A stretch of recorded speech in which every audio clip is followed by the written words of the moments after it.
नमस्कार, मैं हूं प्रियंका और आप देख रहे हैं राष्ट्रीय जगत विजय न्यूज। बिलासपुर में हुए ट्रेन हादसे की जांच में जो रिपोर्ट सामने आई है उसमें बताया गया है कि ट्रेन रेड सिग्नल को पार करके आगे बढ़ी। लोको पायलट को इससे पहले ट्रेन नियंत्रण करना होता है। रिपोर्ट में लोको पायलट को ही दोषी ठहराया गया है। ट्रेन हादसे में लोको पायलट विद्यासागर की भी मौत हो चुकी है। बिलासपुर में मंगलवार की शाम लाल खदान के पास मेमू लोकल मालगाड़ी हादसे में पायलट समेत 11 लोगों की मौत के दूसरे दिन मंडल स्तरीय गठित ज्वाइंट फाइंडिंग रिपोर्ट सामने आई है। इसमें टीम के सदस्यों ने ओवरशूट के कारण ही हादसा होना बताया है। ट्रेन रेड सिग्नल को पार करते हुए आगे बढ़ी। नियमानुसार ये सिग्नल खतरे का निशान होता है।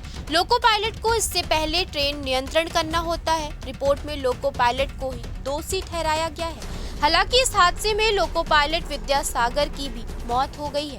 किसी भी रेल हादसे में स्थानीय स्तर पर रेलवे जांच करती है। मेमू हादसे को लेकर भी 5 सदस्यीय टीम बनाई गई थी, जिनमें CNW के SSE, CLI, WAY, SSE, SIG, SSE व CDTI शामिल थे। प्रारंभिक जांच रिपोर्ट में पाया गया कि मेमू चालक ने सिग्नल की अनदेखी कर उसे पार कर दी। वे ट्रेन को नियंत्रित करने में विफल रहा।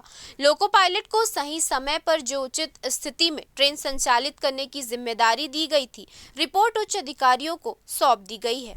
फिलहाल इस खबर में इतना ही। देश प्रदेश के खबरों से अपडेटेड रहने के लिए हमारे चैनल को सब्सक्राइब करें और नए खबरों के नोटिफिकेशन के लिए बेल आइकॉन जरूर दबाएं। नमस्कार।